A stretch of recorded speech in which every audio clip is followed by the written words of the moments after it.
Já,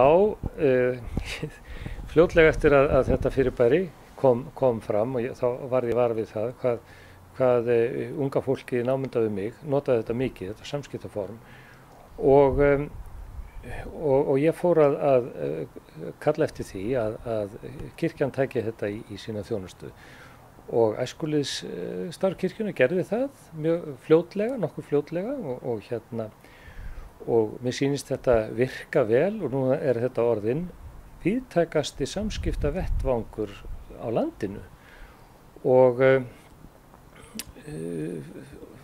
ég tel það afar mikilvægt að kirkjunumenn notfæri sér þennan samskiptavettvang. Kirkjan hefur alltaf leitast við að vera á torginu, vera þar sem fólkið er og leggja sitt orð í belg þeirra samræðu sem þar á sér stað. Og þetta er ein af leiðunum til þess.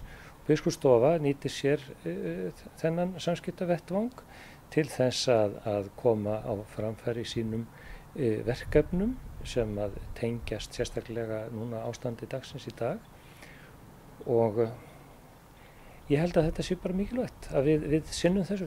Hefurðu fengið margar vinabeiðnir? Ég fengið gríðarlega margar beiðnir en ég hef ekki mátt vera að því að svara þeim. Þetta er tiltölulega ný skeið.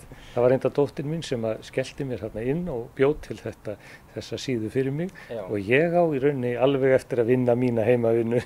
Já. En hins vegar fékk ég eitt svar frá ungum frænda eða ein viðbrögð strax þar sem að hann fagnaði mér á þessum vettvangi en sagði að gætta því að þetta er stórulega ávanabindandi.